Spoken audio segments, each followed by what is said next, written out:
Unity of South Sound, living, loving, and growing in spirit, together.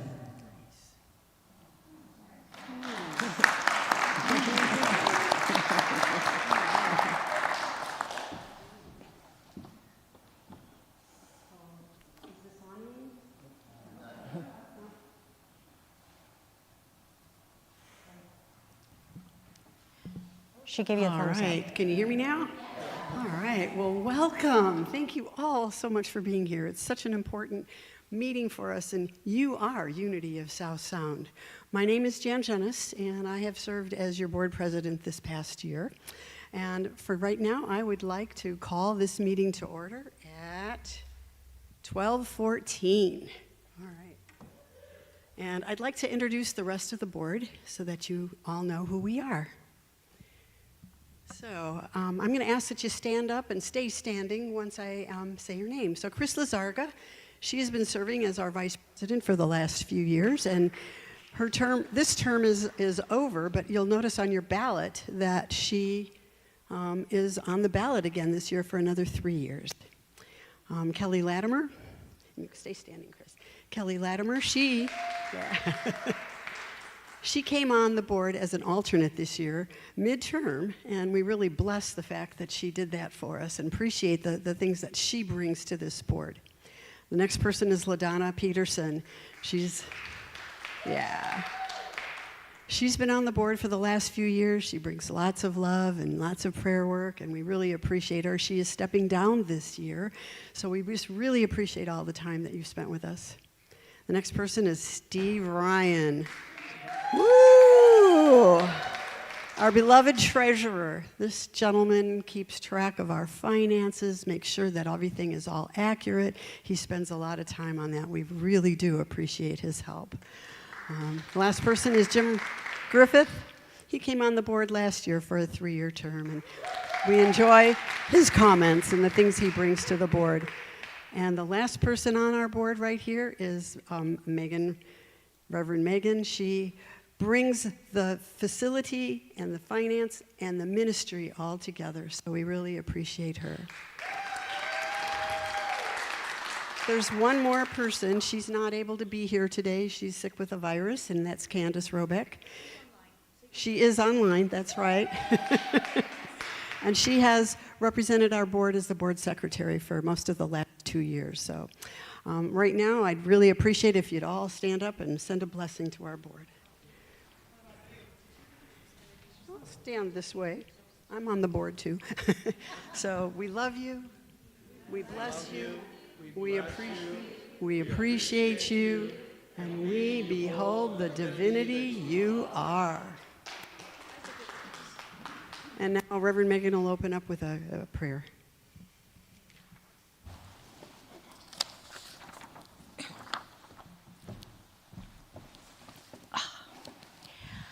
I want to open with a prayer that our prayer chaplains especially wrote to hold prosperity consciousness for our ministry, and I thought it would be very appropriate today.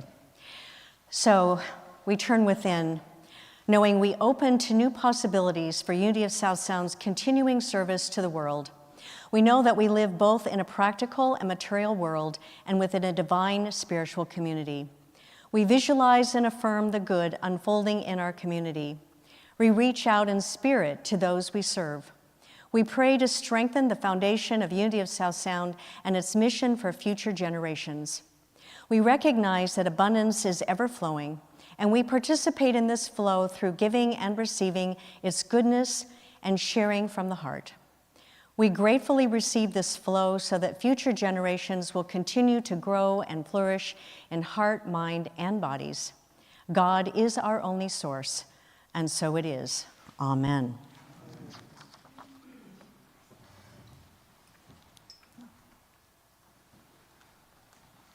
Okay, so at this time, if you are a member with a ballot, please raise your hand here in person as we count off to establish a quorum. So I'm going to start with ourselves. 4, 5, 6, and 7, 8, 9, 10, 11, 12, 13, 14, 15, 16, 19, 20, 21, 22, 26, 27, 28, 29, 30, 31. I have 31 members present, and we need 20 to establish a quorum, so we have established a quorum.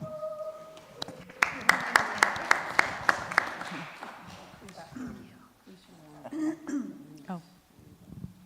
And next, we would like to have a motion and a second on accepting and approving our minutes from our annual meeting from last year. That is from February, I believe it was the 23rd of 2025.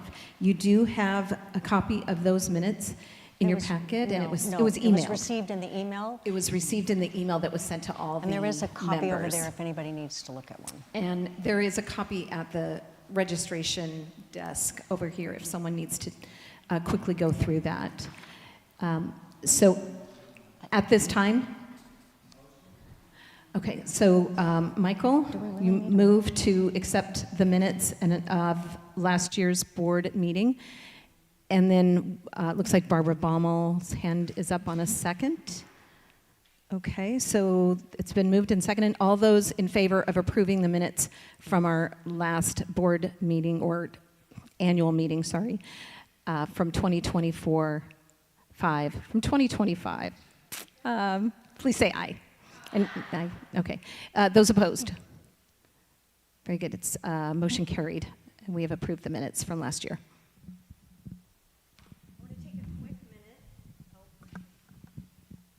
He's jumping back and forth to the mics. I want to introduce our staff. For those that work behind the scenes to make everything happen, the collaboration, the communication, the creativity, we couldn't do this without our staff, amazing staff. So first of all, I want to introduce Jennifer Richardson, our youth ed director, the one with the red hair. She does things, all things kids, plus a lot of the food things. Amy, our office administrator, and AV sound technician back in the back of the room there. Cerny Solidarios, did he leave already? He had to go to another event. So oh, he's back in the corner. There's Cerny.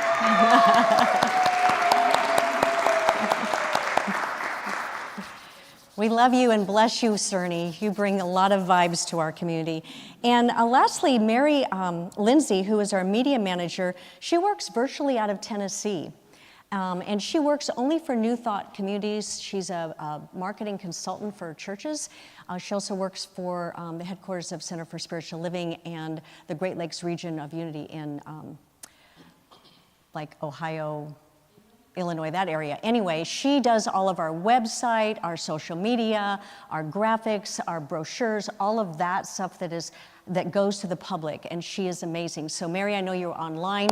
We bless you. Thank you for all that you do. And with that, I'm going to invite Jennifer to come up and share our youth ministry report.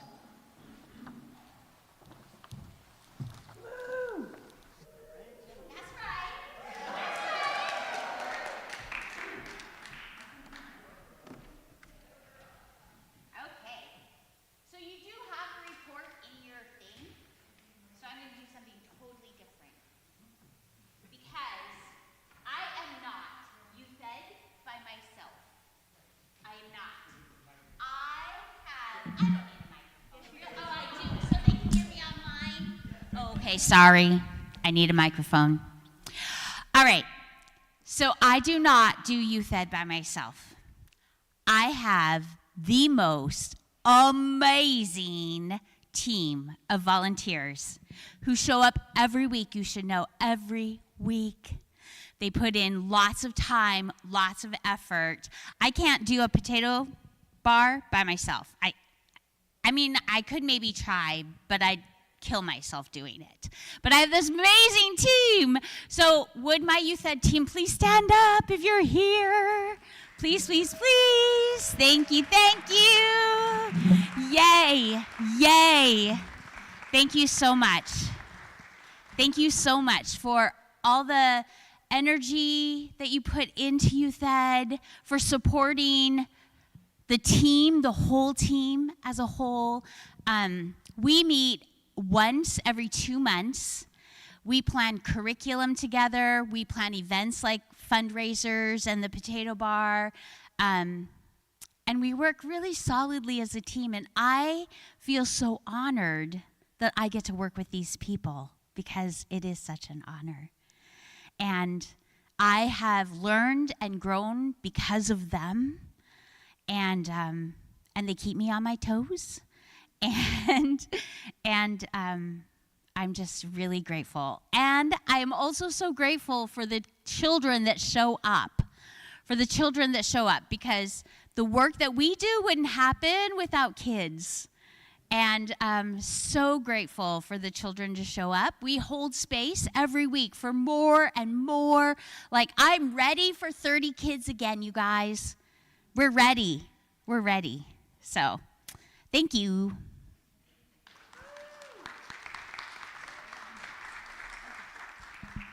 I'm going to invite Julie Webb to come up to do the chaplain's report.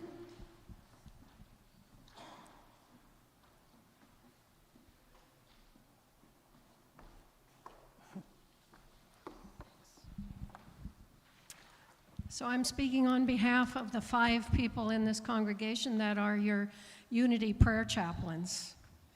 And to let you know what an honor it is for us to pray with you, each of us has a list of congregants we call monthly. Most of us have 14 or 15 calls to make each month, which adds up to over 800 calls a year supporting you, our beloved congregants, and we call each other, so there's that going on too. Everybody that wants a chaplain that is a member can request a chaplain, so if there's anyone in here that's become a member just recently, please reach out to Reverend Megan or myself or one of the other chaplains and let us know so we can get you in that sacred loop. Oh, thank you, Jennifer.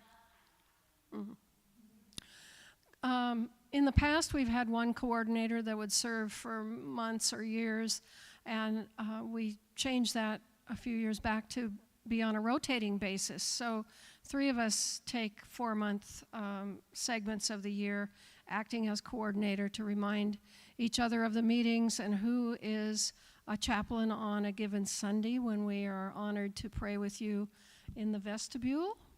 And so we're just pleased to carry on this sacred service for probably about 25 years now.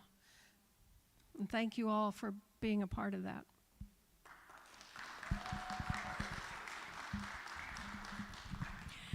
I have an honor to introduce to you a new team that was initiated this year, our Prosperity and Growth team. And I'm going to invite Scott Davidson, one of our members, to come forward and share a little bit about that. And then Michelle Zwasta will also be presenting a piece of that.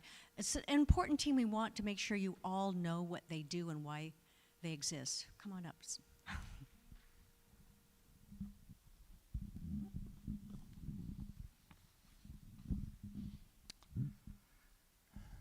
As we look around this room, we know that none of us were here at the beginning of this community. We came and found this community already present, and each of us realized, my soul feels welcome here. And now we are all here together. Few of us ever think about those that came before us, those who founded, nurtured, and sustained this community. Yet the truth is, without their investments in this community, we are not here. We would not have this community. Without donors and volunteers, this spiritual community where our souls feel welcome does not exist. Each of us here, our unique invitation to simply come into the community or to get engaged and volunteer. Each hears the invitation in some way to intentionally give some of our financial resources. Some give something only when they come. Some commit to regular, consistent donations.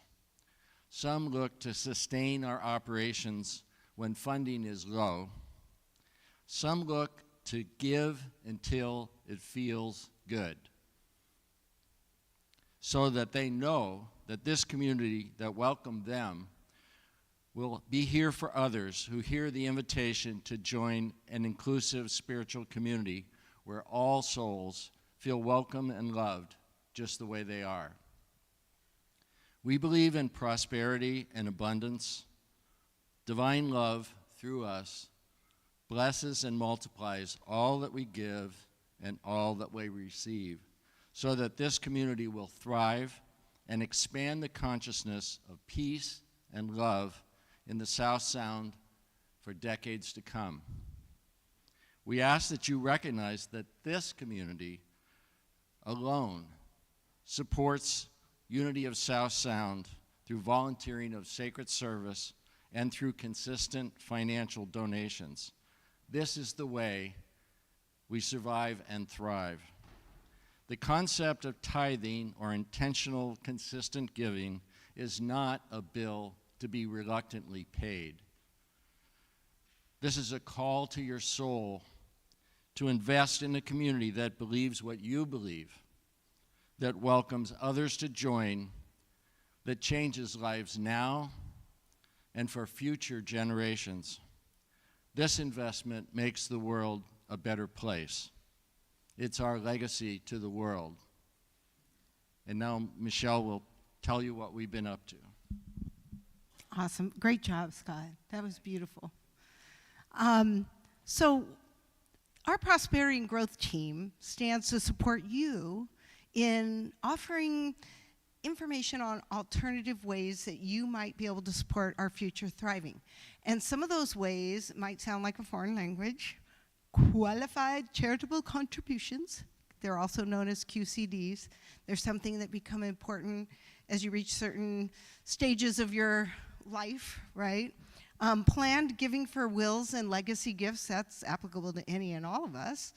Naming Unity of South Sound as a beneficiary for investments or life insurance. I don't know about you guys, but I belong to a credit union, and I don't even think about that $10,000 life insurance policy they always give me, right?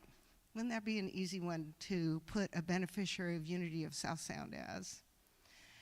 As a member of Leave 10, Unity of South Sound has access to resources to support our team's efforts.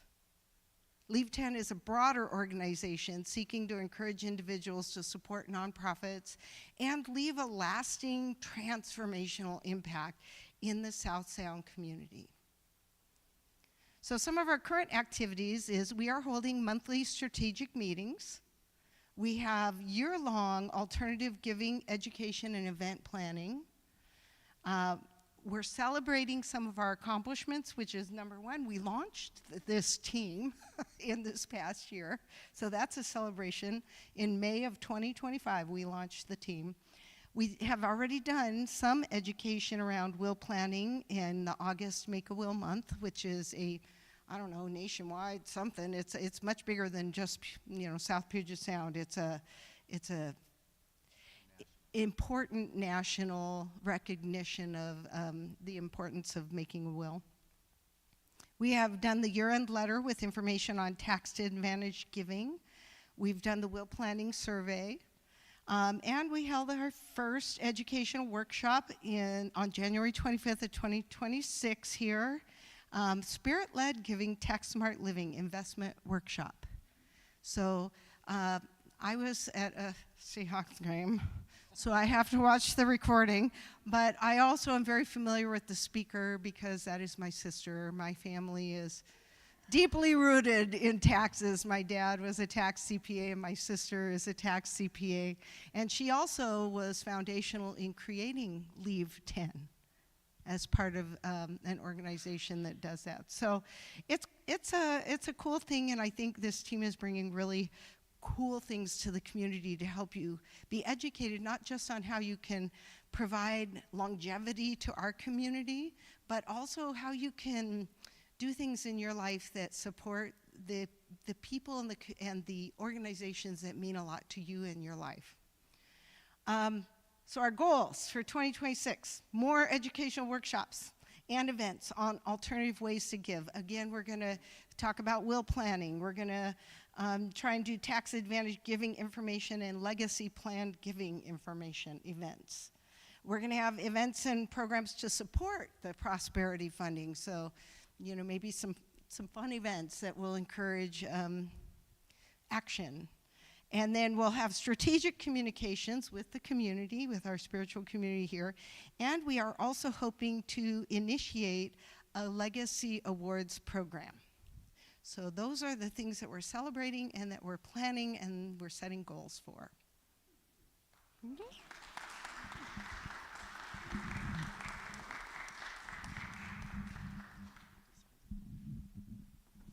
Thank you, Scott and Michelle. Really excited about the inauguration of that team.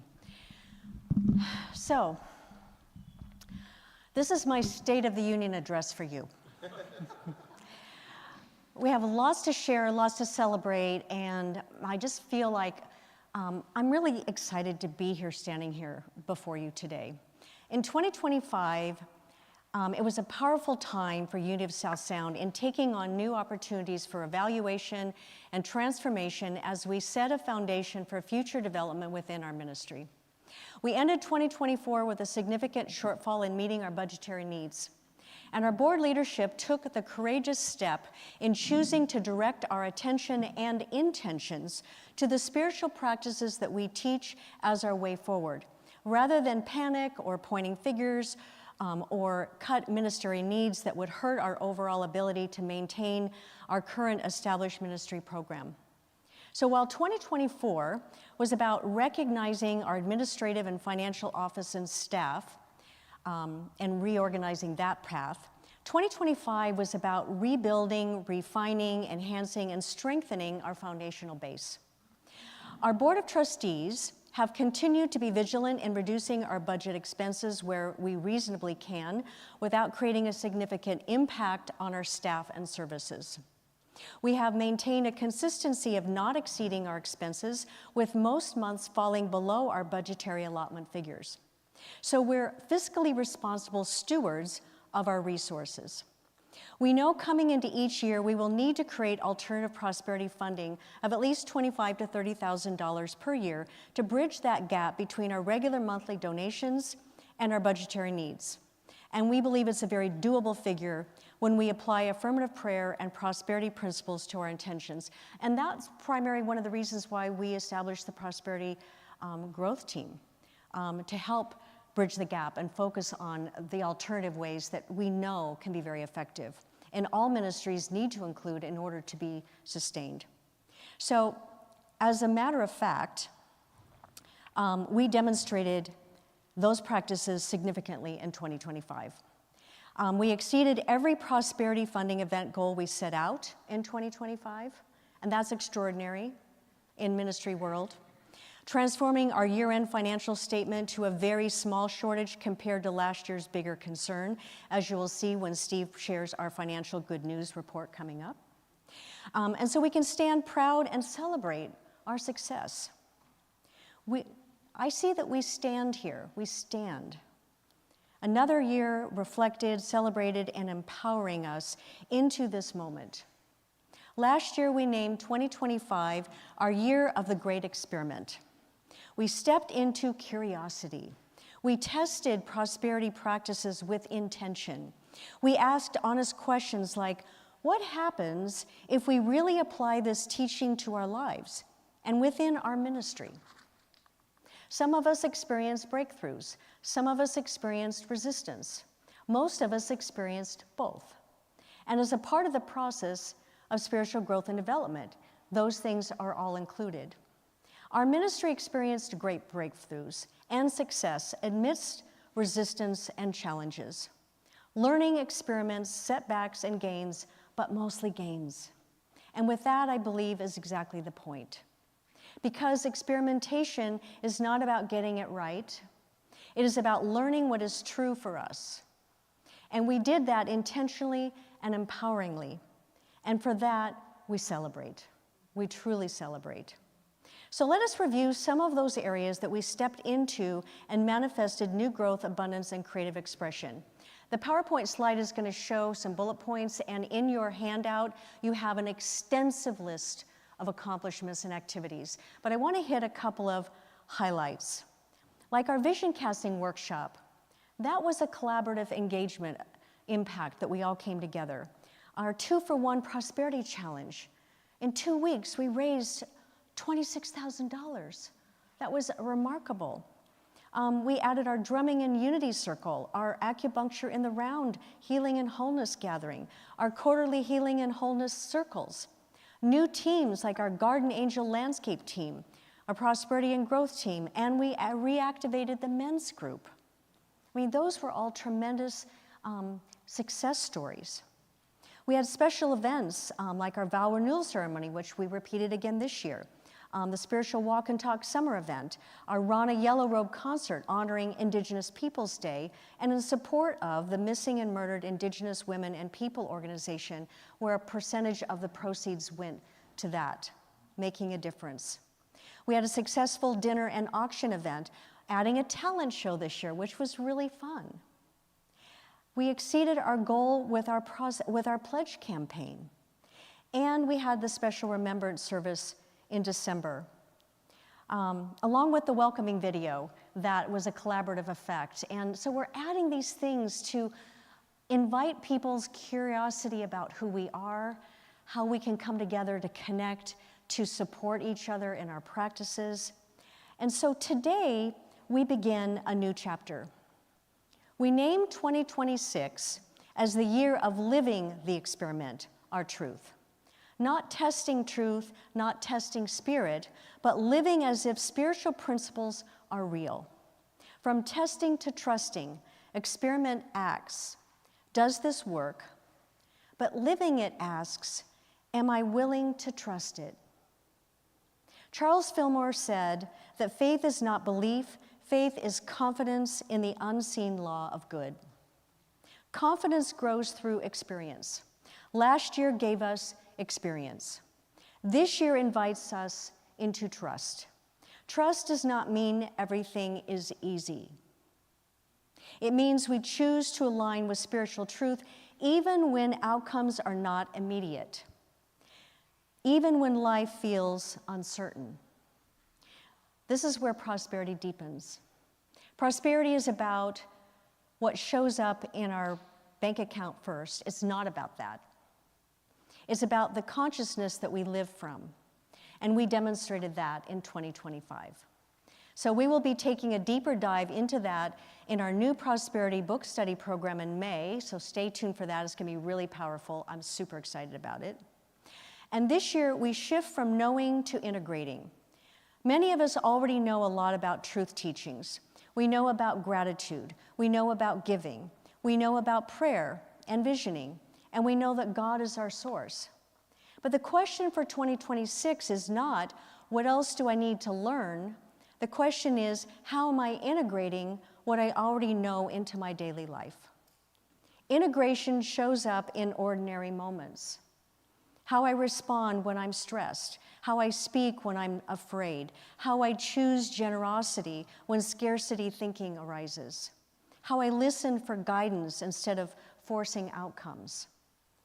Reverend Eric Butterworth reminded us that truth is not something we believe, it is something we live. Living the experiment means we stop focusing on collecting ideas, not that we're not doing that, but that's not our focus, and start practicing presence. We shift from individual growth to shared flow. This year also invites us beyond personal prosperity.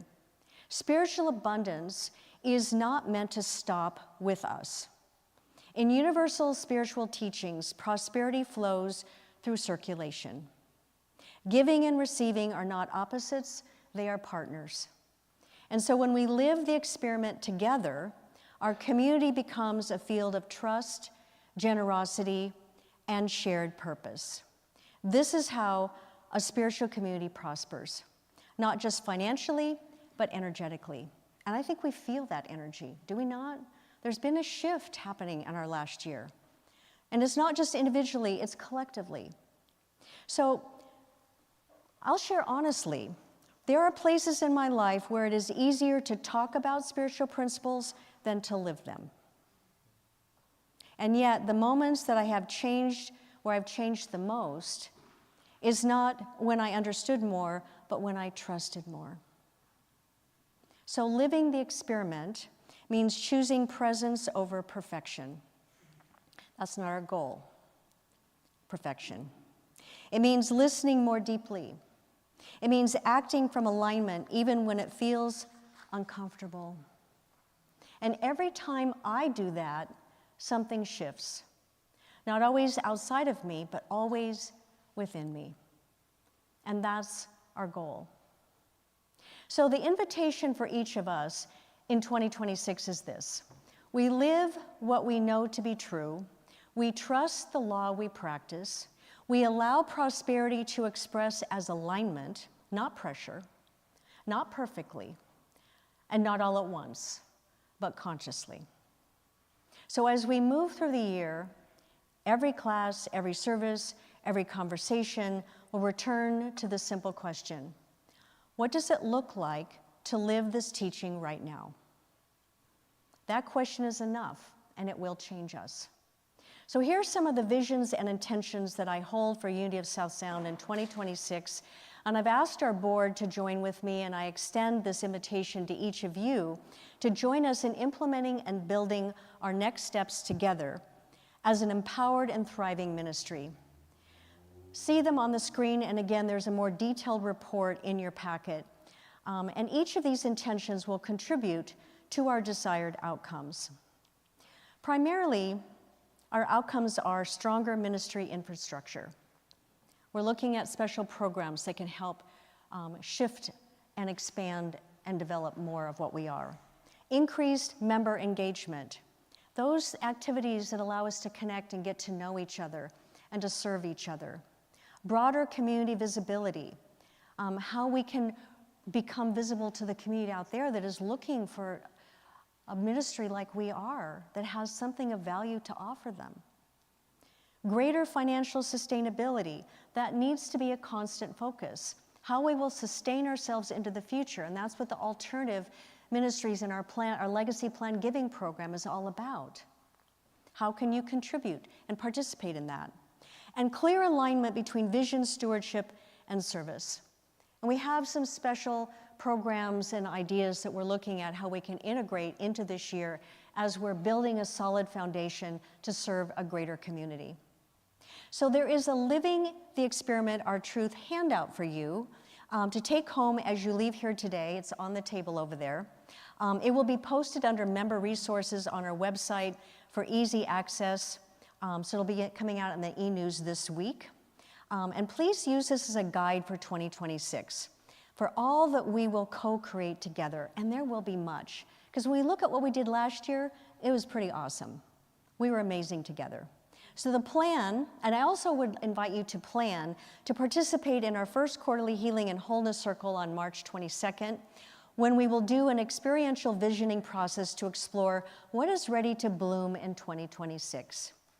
And to make it an even more powerful experience, I invited Stephen Plummer to join us to add musical vibration to our process, and that will be really awesome. So I'm excited for what this year will reveal as we take the next steps courageously into co-creating our ministry, one that demonstrates living the experiment, our truth, in everything we do collectively and as an empowered spiritual community. In gratitude and deep appreciation, I submit this report as an honor to serve you as your minister. Thank you.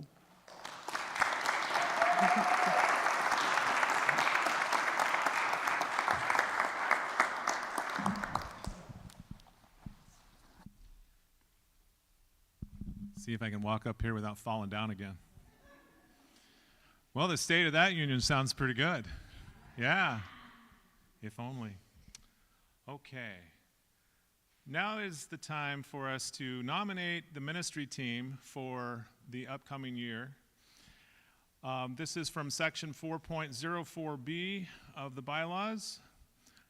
A nominating ministry team will be formed at least 3 months prior to the annual membership meeting and will initiate a search for at least 2 qualified candidates for the Board of Trustees. The ministry team will consist of the senior minister or co-ministers and 3 active members selected in the following manner. At the annual membership meeting, the membership shall elect one of its active members and an alternate to serve on the nominating ministry team for the next year's election. In the event of unavailability to serve in the persons so elected, the board will elect a person from the active membership to fill the vacancy other than a current board member. The board will elect one of its trustees, and together with the minister or the ministers, the above 2 ministry team members will select a 3rd ministry team member from the active membership. The entire nominating team will then decide who will chair this committee. So I'd like to see a show of hands. One person first will do who wants to lead this nominating team for next year. Serve on it. There we have a Terry. And now we also need an alternate.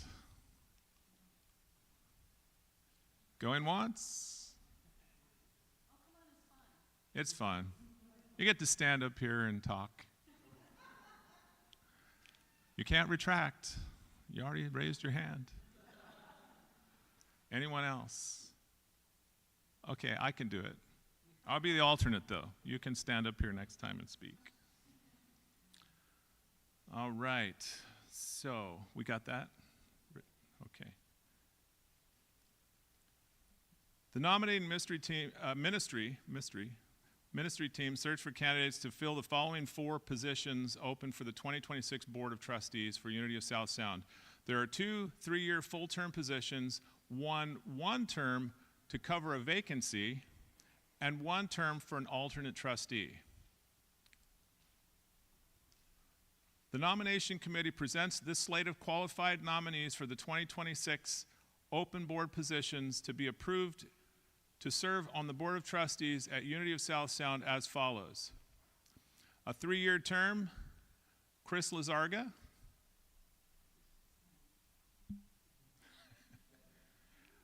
And Kelly Latimer.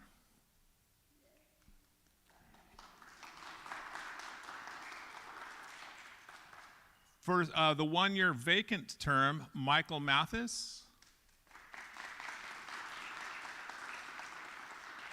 And the 1-year alternate position, Casey Schlur.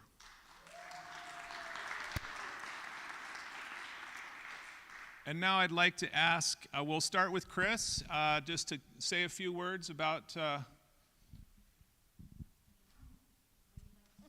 why you would like to serve.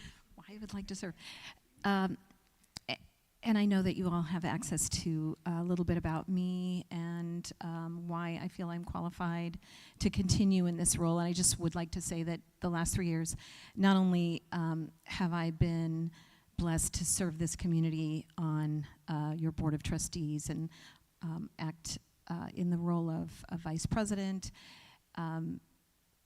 that not only that part has been important to me, that said, it has come with a great amount of spiritual and personal growth. And I did not see necessarily at the time when I said yes 3 years ago how much I personally would grow and receive and gain from this experience. So I did take this into prayer a few months back and answered the call again to serve on your Board of Trustees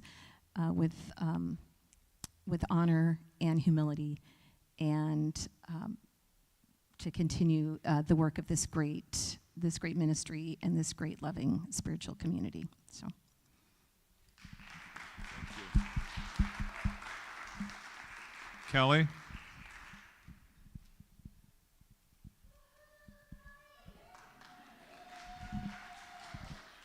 Well, I can tell you it's not because of this part. I do not like standing up and talking in front of people, but I do love this community, and I'm looking forward to being a representative of the youth and family ministries, because that is my first passion. And it's kind of that feeling of like, it's like divine order path in front of me, because I wouldn't have chosen this myself. But in a good way, it's just exciting to be able to be a part of the board with where we're at as a community. And we have so many cool things, in the future coming. And then I'm also looking forward to just my own spiritual growth that will come from being a part of the board as well.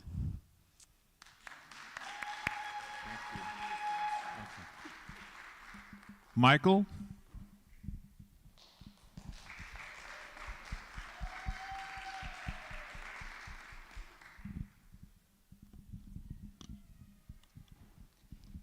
I'm not so sure about this part either. So maybe that's part of why I'm here. Maybe I'll get over this. One of the reasons that well, first and foremost, it is a great honor that I was even asked to be on the board.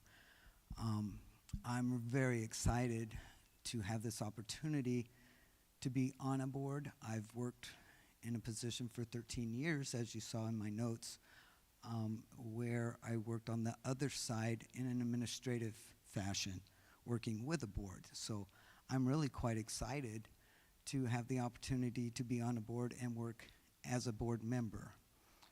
So this is something new and exciting, and I'm always excited when I get to have something in my life that's a new experience. So it's kind of an unknown, but somewhat familiar because of my past experience. So I'm really excited about that. The other thing is that when I walked through the doors of Unity, I felt at home. Spiritually, with the relationships that I've developed here in this past year, have truly touched my heart. You people are a great blessing in my life, and I am just hoping that the work I can do on the board turns that favor back to you, and I become a blessing for each one of you. And so that's my greatest hope, and if I can accomplish that, then my work on the board will be a success. Thank you.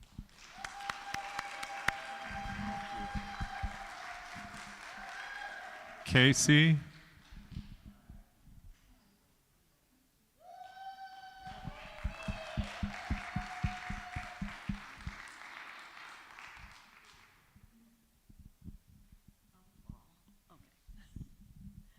I'm not good at this. I just felt like it was my time to do something. I've been involved in most of the committees in the last 20-some years, but never been on the board. So I'm going to give it a whirl. Thank you.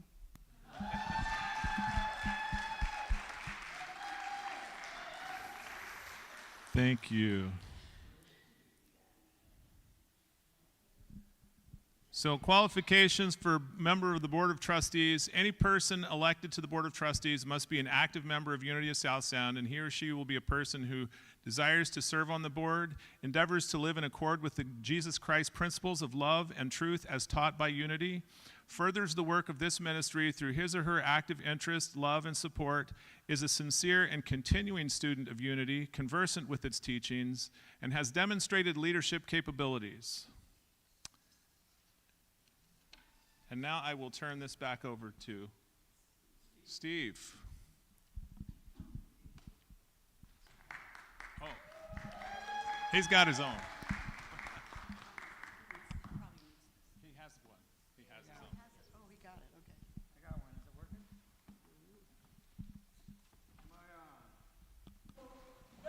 How about now? All right, because we're talking bylaws now, so we want everybody to hear.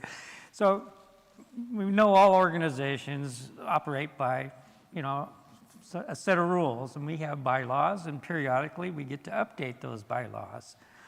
We haven't updated our bylaws, well, we've probably voted in new stuff along over the years, but the basic bylaws probably were issued by, probably by the AUC back in 2000, so 2 decades ago.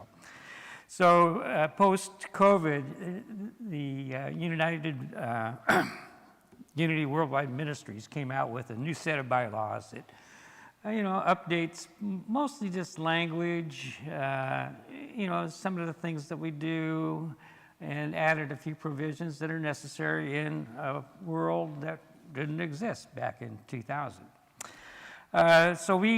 This past year, the board worked on updating the bylaws, and I know some of you or have worked on them before and know some of the details. You just heard David actually quoting from the bylaws because it tells us what the board does, what the minister does, what the congregation can and do, and what we do in general. So they do have a very specific purpose, but for most of us that just show up here on Sunday, you don't really see what the bylaws are doing. So it's kind of something that happens in the background. Anyhow, we're not going to spend a lot of time on this, but I just wanted to advise some of the changes that were made, just so that we know. One of the biggest things was that prior to COVID, the concept of doing annual meetings online didn't exist. And it was something that had to be changed because even in state law, under Washington state law, all annual meetings need to be done in person. But Washington State changed that fairly quickly, so we were always covered. But the Unity suggested bylaws have updated that to where we can do online as well as in person. So that was probably one of the biggest things that made a difference here. Kind of this. Steve, could you refer to which sections you're referring to? Is that possible? I appreciate the overview of the concept. Well, if you need it, we have two ways to get a copy. One was kind of sent out at the invitation to the meeting, and we probably have some more or can make more of them for anybody who would like one.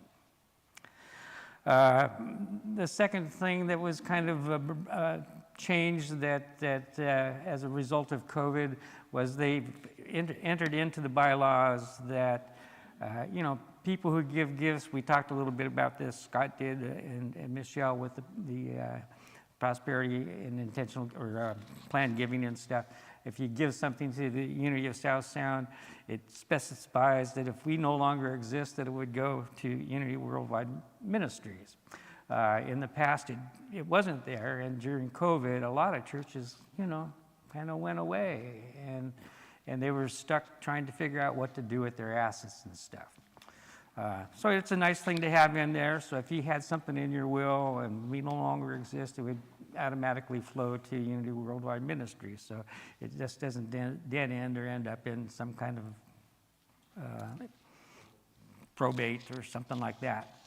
So that was a good thing. A couple things that did change is they put some waiting periods in there. So that if you become a new member, you have to wait 30 days before you can vote at an annual meeting. We used to be able to, have vote new members in the day before the meeting, and they could vote at the meeting. No big deal to us because we've always operated pretty much in the honor of what the bylaws said. But anyhow, that's in there. Ditto, they put in a 3-month waiting period for new members to be part of the board.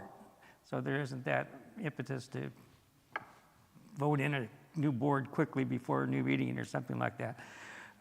We haven't done that, but supposedly it's been done other places for other reasons. So a lot of the language in here was just updated to fulfill some of the issues that have arisen over the years. Most of it does not impact what we see and do here on an ongoing basis. So, barring any specific questions or the chance to look at these more specifically, I would encourage us all to vote yes for the bylaw change on your ballot today. Do we have any last-minute questions? Good, thank you.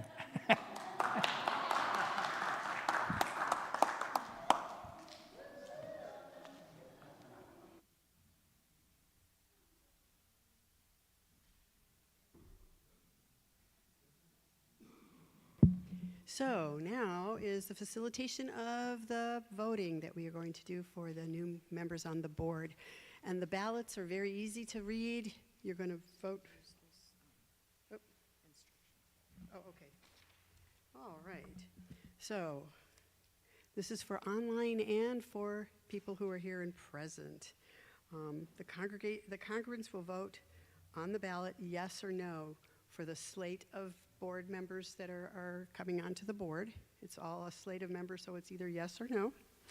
And then vote yes or no for the new bylaws. And at the end of the deadline to complete the vote, this is more for online, is the end of the treasurer's report today. So that voting online will be turned off right at the end of the treasurer's report. At that time, Jim and LaDonna are going to pass through the center aisle here, and you'll be able to pass your votes to the center, and they will go around and collect them and tally the votes over at the table. Yes?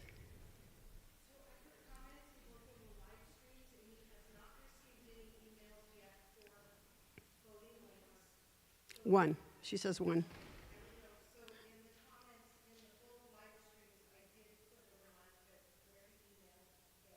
Okay.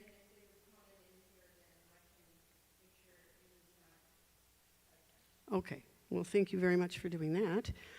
So does everyone in the audience here who's a member have a ballot? Anyone need a ballot? All right. So right after the treasurer's report, you'll pass them to the center aisle, and they'll be collected. Any more questions? Just a point of reference on this ballot. It says that there's an alternate one-year position, and it has 2 people listed. And that the alternate position should be for one person, and the other person is an open one-year position. Exactly. Yeah, so it's not clear on this ballot. I just want to bring that to our Okay. Well, it's voted as a slate, so you're either yes for all of them or no for all of them. Exactly. So Yeah. that should take care of that, but thank you for that, making that clarification. All right, so now, Steve Ryan, we are ready for you again. Well, these guys are going to collect ballots, right? After you.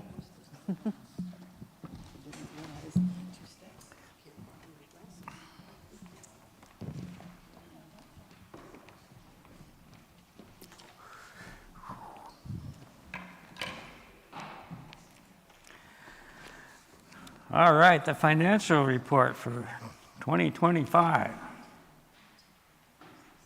It's actually the annual meeting in 2026, but we know that. So let's go on to the overview here. We're going to look at we're going to look at some of the financial trends that we saw in 2025. We're going to look at the budget that we've created for 2026. We're going to look at some of the things that happened that we're going to talk quickly about the rent. We pay $34,234. Make that $3,420 per month for renting this space. And with the space, we get this and the other rooms, and we have an office upstairs. So it's kind of a good deal, except for when we don't have heat. And so we have a number of things that we're trying to work with them. Now, many of you probably know that John Douglas Rake, who is the founder and co-partner of Tacoma Musical Playhouse, who we leased from, passed away in the past month. The Spire was kind of his pet project. So we're kind of in lifetime limbo, figuring out what they plan to do with the Spire as we move forward, and to figure out how we can partner with them, whatever happens, to create a better space for us here. So while we did put down for a $100 a month increase, typically in August when our rates renewed, we have not increased our rent here, probably since COVID. So the rents stayed the same. So anyhow, we have, we're going to see what happens as we move forward. We're pretty sure that no matter what happens, our best outcomes will always be received, that whatever's going to happen is going to happen, but we'll be fine. So it's not something to worry about. It's just something that we get to work on in the near future. And we bless John and his partner for all the work that they've done, particularly in the theater community in Tacoma. It's, again, that's kind of the post-COVID thing. But I tell you, this last year, we were down by $13,875, which is half of what we were the year. Great improvement. But you've heard Megan talk, and you've heard Scott and Michelle talk, and other people talk. It was a pretty doggone good year for losing 13 grand. And just the excitement and energy that we saw over the past year is so encouraging that if we can continue on that trend, I think we will be doing well as we move into the future. In fact, we've started off the year quite well, so we're happy that we're moving in that direction, and hope to be able to convey that to the congregation, to know that we're on an upward floating boat. we're catching the tide coming in, so we look forward to a great year for that. To talk a little bit about why we were down $13,000, we look at our contributions. That's the tithing, our intentional giving, the money that comes in on Sunday. That was down $18,000. But the good news is we're getting more money from a number of different sources, and that's what's important, because it shows the integration of the congregation. It shows, you hear Megan talk about all the things we're doing. It's important to be doing all those things because it raises our consciousness, our visibility in so many different ways. So that this past year, our classes and special events, the amount we received was up $4,300. And over COVID, it was at zero. So I don't know what the total number is in front of me, but it was up $4 grand. That's good. Prosperity funding was up 33 grand. We like that. That's another way of bringing in money, another way of having people get excited about us. And it's not always about what we do every Sunday or our intentional giving. So that was up $33,000, and that led to a total increase of our income of $20,486. So a total increase in income. That's a good thing. Let's move on. The budget. We kind of see this every year. What is a budget?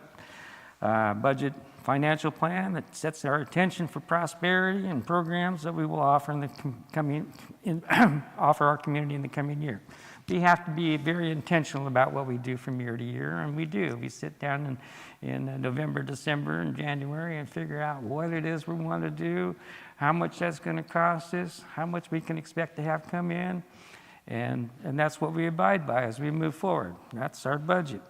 It's based on projections or projected contributions from members, as well as income from workshops, special events, and prosperity activities. We live in a dynamic world, so there's no guarantee of where that money is going to come from necessarily. But we are seeing that by increasing the ways we get money, and some of those ways that we bring in money also open us up to the public in a way that invites the public to come in and join us. And that is a way of increasing our membership, our participation here, as well as allowing for funding to come in from outside the community as well as inside. So our operating budget is designed to be what we can count on for planning our programs. And this includes conservative increases to our income, prosperity funding, allowing us to cover operating expenses. And what we want to see is our ability to contribute to savings for our future needs. When you look at our next slide, income. All right. We don't want to go over this, in great detail. We can take a look at that. We can see our 2024 actual income was at $207,000. For 2025, up $20,000, so $227,968. And this coming year, we're going to look to budget $2,063,340. So that appears to be a bit of a stretch budget, and that's good for us. We need to stretch from time to time. We've been kind of wallowing in the COVID COVID era for a while, and it's time to release those chains and move on. So I think we're in a position that we can see positive ink in this year. So let's just look at that as a positive budget for us. 80% of what our contributions come from the congregation. And we don't get a whole lot from other places. What we're trying to do is strengthen what we do have coming from classes, workshops, prosperity funding, and other things like that, so that we can be funded in more than just our contributions. And that's what we see from our prosperity and growth team, is that opportunity to expand where that money is coming from. Just a reminder, we don't receive any funding from Unity Worldwide Ministries. In fact, we support them. They support us in many ways, though. They do provide us with a lot of guidance and materials, consulting, that make it possible for us to exist in a changing, vibrant world. So our 2026 budget is based on increased intentional giving and love offerings, as well as online donations. That's one thing that we are working on. Online donations is something, that's where you hit the little orange button whenever you're on our website or Facebook page. Easy, quick, right there for you. You can make donations there anytime or set up recurring donations as well. We're looking for greater participation in our classes and special events. We're doing a lot in terms of marketing and different things. We have the little signs we put outside when we do have events here so that the immediate community knows. We want to make this available for us, for friends and family. We love our community. We'd like to see it added to. So our income, of course, is going to be based on meeting our prosperity funding goal. We're looking to have, the alternate through auctions, 2-for-1s, different things like that. We're anticipating getting a little over $36,000 that way. We've not particularly hit that budget. Up until last year, we nailed the budget. Before that, we were struggling with that. So good news on a lot of fronts in terms of our income. We like what we see, and I really like what we're doing in a lot of ways. And of course, that's all due to you guys, because you're the ones that make it all happen. Moving on to expenses. Yeah, we spend money. We need to, because that's the world we live in. It's denominated by dollar bills.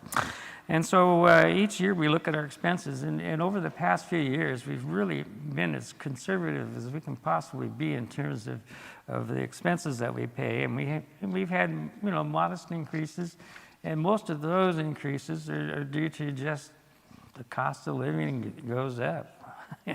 Everything we buy, everything we do, it costs a little bit more.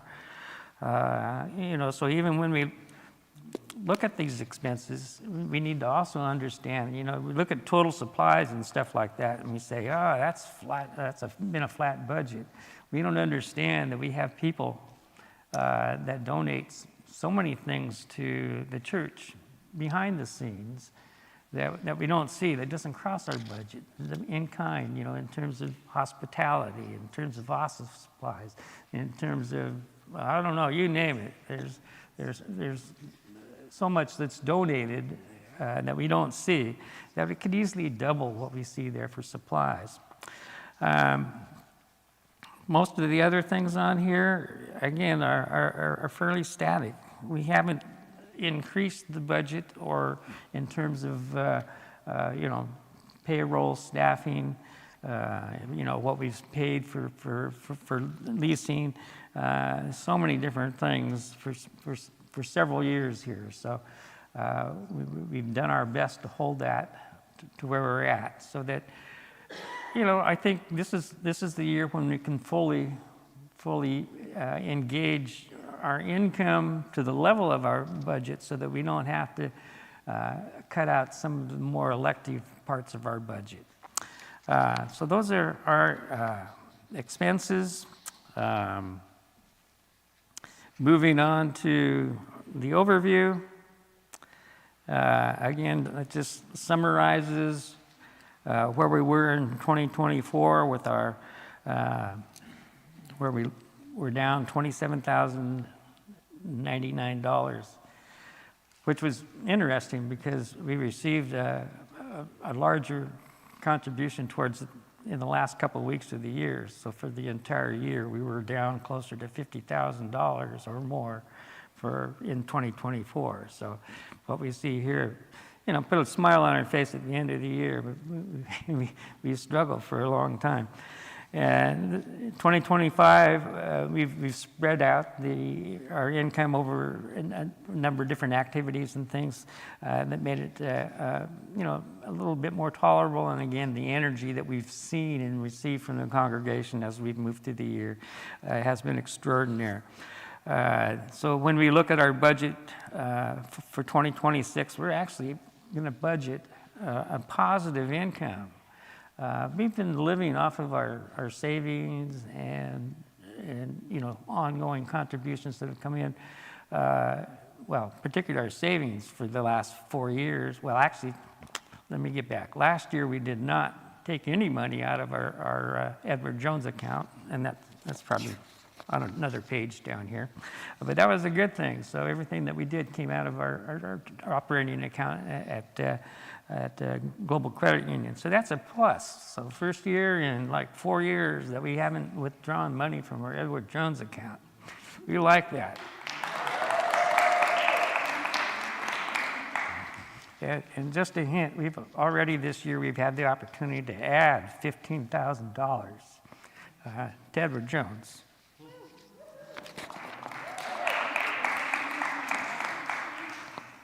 All right, moving on. Yes? Is that due to returns on the investment, or did we actually put money in? We put, dollar bills in, yeah. No, the investments were up as well, so that's a good thing. Lisa? Are you finished with the report? No. I'm not finished. We're taking questions, but you want to wait till we do questions, or you want? Okay. So, moving on, with the list of tithing, we tithe, right, on all the money that comes in. We tithed last year $22,075 to a variety of organizations. 50% of what we tithe goes to Unity-related organizations, including Unity Worldwide Ministries, the Unity Worldwide Headquarters in the Northwest Region, the Unity Churches. Each month we send $100 to a church, a Unity church in the Northwest Region. And sometimes we get money back too from that. It's just kind of keeping things in the flow and supporting our movement, because we exist because of that.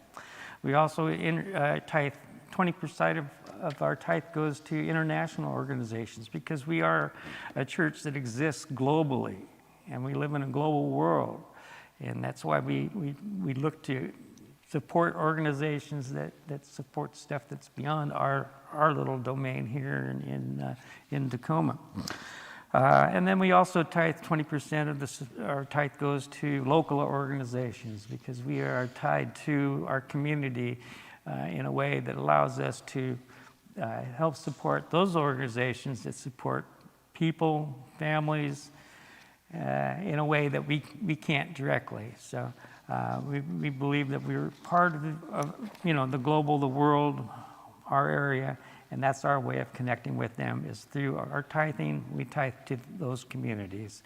And we're grateful that we have that opportunity to do that, and I think it's a good practice that we have, and will be continuing as we move forward. Next slide will be our contributions. It's kind of shows us where the money comes in. To me, it shows a couple of things. One, we've seen some increasing in our larger donations, and we see that supports the congregation in a great way. But for me, the bigger picture is that every dollar that comes in makes a difference. whether it's $5 or $10 or $10,000. It all adds up, and it's by each one of us contributing from where we're at, the way that we can, that makes this church operate. So those are our numbers there. Okay, let's move to the last slide so we can find out who won the election or ask questions. Financing our future. I added in here our checking account. It's not necessarily something that we do in the future, but it's over the past year or two, we've been seeing money come into our operating account, and that's just as much important to our future as the money that we save and put into Edward Jones or our savings account. You can have a lot of money in your checking account and none in savings, and that doesn't look good. We want to see the balance there. So anyhow, you can see that in 2024, our checking account was a little higher than it was at the end of this year, but that that shows that we didn't use our Edward Jones account. So that's okay if it comes out of there. Ditto with our savings account. We saw we were down $13,000. Well, that came out of our checking and savings. That's our operating cash. That's good. Our Edward Jones account, it had like $7,000 in unrealized gains. So without touching it, it went up $7,000. That's a good thing. We're kind of conservatively invested there, so we don't expect any massive downturns or any. We had a 10 or 11% return. In markets that were returning, 17, 18%. So we're like halfway there. But that's good. Our money, I think, is safe and well invested there, and it's a good place for us. With that, if we have any questions that weren't asked to Reverend Megan and Reverend Michael during the service, Lisa, we have a microphone we want the whole world to hear what you're saying.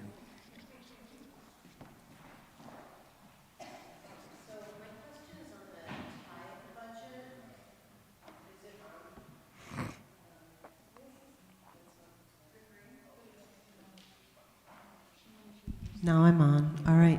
So my question is on the tithe budget. It looks like we're budgeting to tithe less revenue in 2026 despite our budgeted revenue going up. If you could just kind of explain how that works, that would be great.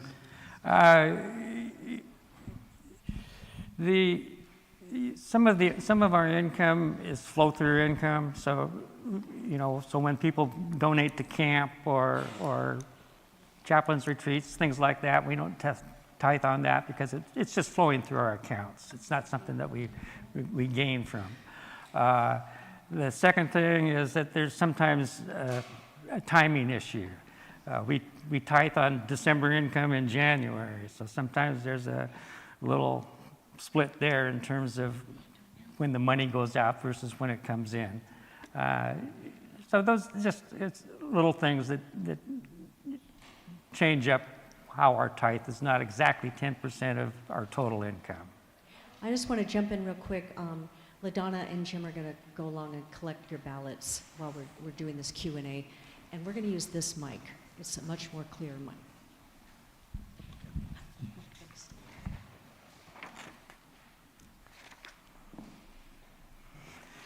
Are there any other questions? Diane, we have a microphone for you. Am I ever?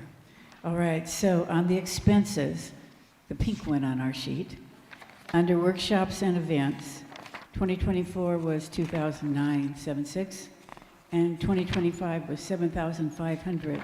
What made up that difference between the two, workshops and events? We did a lot more workshops and events so that we had more money come in. That meant, We also got better at inviting people to give to the events. It kind of had gotten in a habit for a while of not giving to classes and events. So we've been more intentional around that, but we also added more programs and events strategically to be able to bring in additional income to support the ministry. As you may recall, during COVID, we got out of the habit of tithing to classes and stuff because of the online tithing. We used to pass the basket, remember that? We couldn't pass that basket in COVID, so we had to recreate that. So we're getting back in the habit of how we collect money for classes, how we have the opportunity for workshops, et cetera, to add to our income. Laura. Oh, and to that fact, instead of losing money, we actually paid for itself. So yeah, I think charging a little bit for the classes is great because then it pays for itself. So that we're not really down that additional expense for having something great and, you know, interesting and needed. I think I've benefited from the workshops.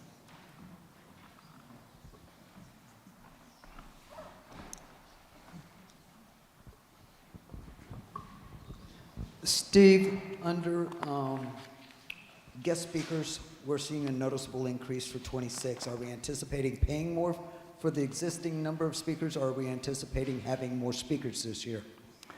Well, Megan typically has 7 Sundays off every year, and so it's typically $1,400. Well, it was $1,200, but then it was the $1,400. But the past 2 years, her husband's basically come in and done. Michael has been speaking pro bono Yeah. rather than accepting the speaker fee that he was entitled to, so that's helped offset that. So this year he'll probably fill in from time to time, but we'll probably have the opportunity to have more speakers come in, and they typically are paid. So it's, even though it looks like an increase here, it's basically the normal expectation for our guest speakers every year. Normally it's been $1,400, and I also want to serve you by having a variety of speakers so we can bring in different people too. So last year we tried to hold back a little bit, but having that space, it's about how do we serve the community best. And how do we support our minister best? Give her some time off. So, the Edward Jones account, you said you deposited funds, did you say 13,000 or 15? And then it went up by less than that from year to year. So the 7,000 in unrealized gains, does that mean that we had a net loss given what we contributed? No, 15,000 would be this year. You're Oh, not I see. seeing So that in on there. 2026, so the 15,000 isn't represented in that number. That's Much clearer. Thank you. That's our this year thing. Well, and also to note that fund goes up and down depending on the market too, so yeah. Yeah. And Terry. Is there any plans on a Unity of South Sound merch, T-shirts, pins, things like that, bumper stickers? Is there any? It's not in the plan. Yeah, years ago, every Unity church did that. It becomes a little bit more difficult when we're leasing space and we don't have any place to keep the inventory. And there's an initial investment too. It's like we don't want to carry inventory.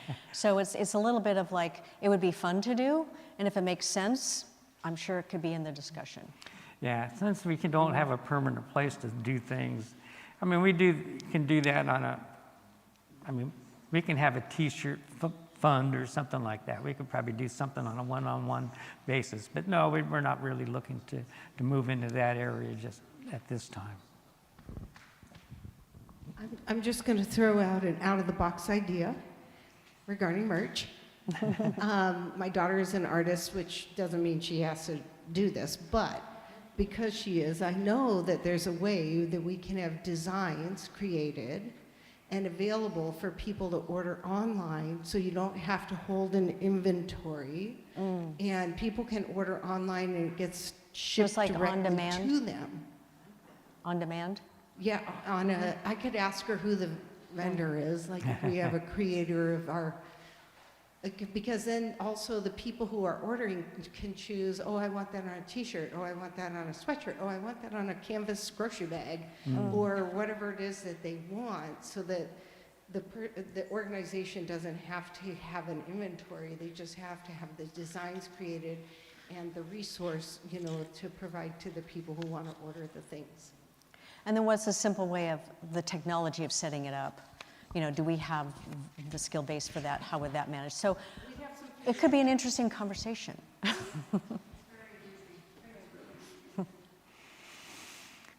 All right. Al. Mine's just sort of an overview, but I'm very impressed with the report. And I've worked with well over 100 nonprofits. This is really great. And just looking at the deficit that we had this year coming, as you said, coming out of checking and savings as opposed to our retirement funds, woohoo. The prosperity team, what they were able to generate now has us looking at plan giving in a way that we haven't been able to do in the past, and that really is the future. So it's just really a great acknowledgement. We have 100 contributors here, 23 or thereabouts, 20% are contributing 80%.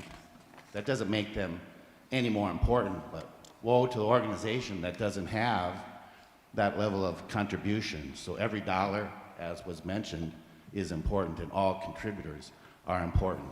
But our ability to be able to attract major gifts and to provide opportunities for planned giving is really super. So I applaud the board, the prosperity team, in putting together these figures like this. Just great job. I think it was a great year.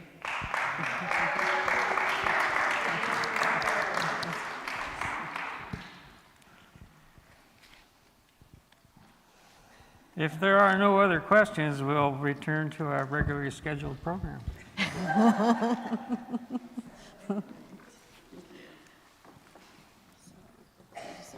yes, no no's on candidates, and 31 no on bylaws, so it passes, right? Yep. Okay. All right. Whoops. You might Am I mention on? it was a complete bylaw replacement, so, yep. Okay. There's a hole? Oh, good Lord. Danger.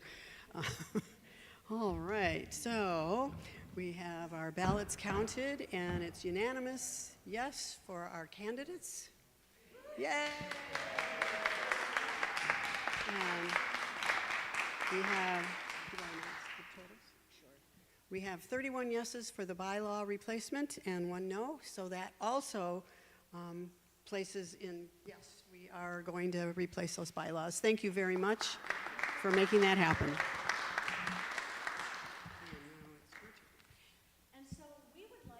To acknowledge and bless our new board members. So I'm going to invite Casey and Michael to come forward with Steve and Kelly. If you could step up here.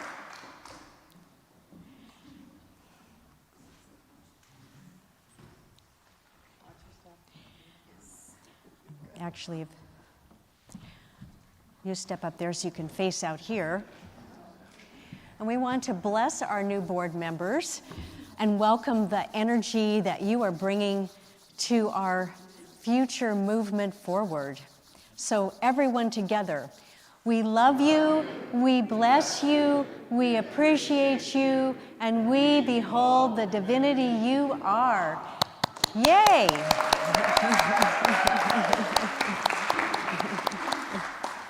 And I want to mention that, some of the additional commitments that our board members make, on Saturday, March 7th, we will all be gathering for a full-day retreat of orientation and training to get our new team together and make sure that our roles and responsibilities are understood and what our plans are. And that's a really important commitment. But we also have, at least 4 or 5 other extra meetings during the year aside from the regular monthly ones so we can focus in on strategic ministry leadership plans and things that we don't have time to develop in our regular board meeting business. So there's a deep commitment, and I really honor every single one of our board members for the roles that they have committed to playing as a part of this, because the consciousness of our leadership is what trickles down into the consciousness of our community, and that's really an important energy that you manifest, so thank you.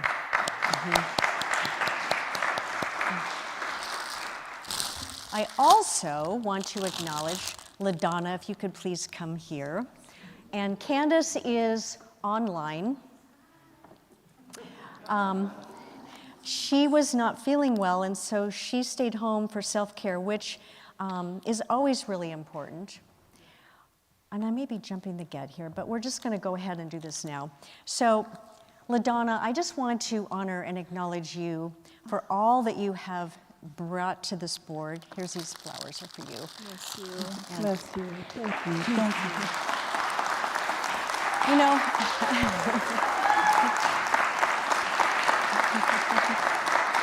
and Candace, but you have brought your heart, your soul, your energy, your creativity, your willingness to serve, and I know that you do so much, and you will continue to serve us in your beautiful and gracious way. So she's not going anywhere, but she's creating space for herself so she can continue to serve and make a difference in our community. And it creates a space for someone to come on in. Yes. Because I have lots of projects here. Oh, yes, she is just full of ideas, and Candace as well. She serves in so many ways, assisting in administrative and leading our Sunday service team, and she'll continue to be a presence here. So Candace and LaDonna, we want to love and bless them as well. So together, LaDonna and Candace, we love you, we bless you, we appreciate you, and we behold the divinity you are. Bless you. Now, I did completely bypass the whole thing. If there's any other general, oh, yes. Just to let you know, Candace lured me in and got me involved, and now I'm one of the service coordinators, so thanks for that. I'm here early sometimes, so no, that's great. And then, but LaDonna Peterson, she was our neighbor that stopped to talk to my husband, to Mr. Dolly, and then that's how I got here. So.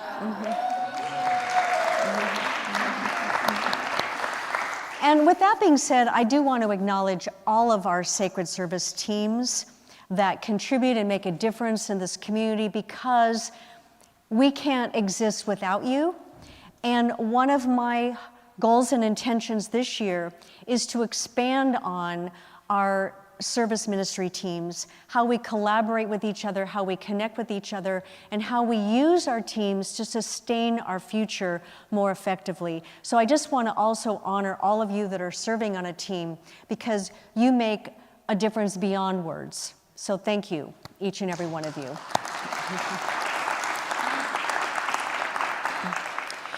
And are there any other questions before we pray and close out? Anything that anybody had a question about beyond finances?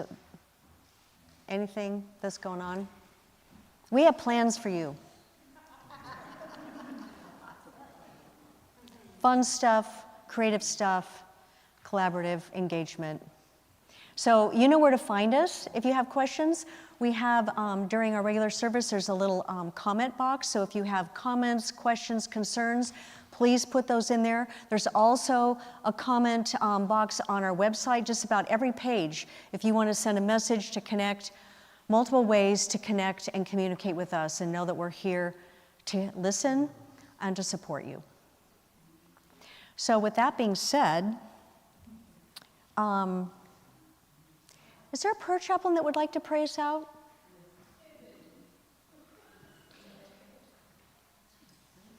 Not to put anybody on the spot or anything. All right, let's just close. Are you ready to close? Yeah. All right. And thank you for Jennifer and team for feeding us too, by the way. All right, so we breathe in. I am open to the possibilities that are active in and through and as me. As I know that I am one with the divinity that is my true nature, I allow all that I am to come forth into my next step. And we collectively invite Unity of South Sound and all its members and all those that are yet to join us and are just searching, we open our doors and our hearts and our minds for them to find us.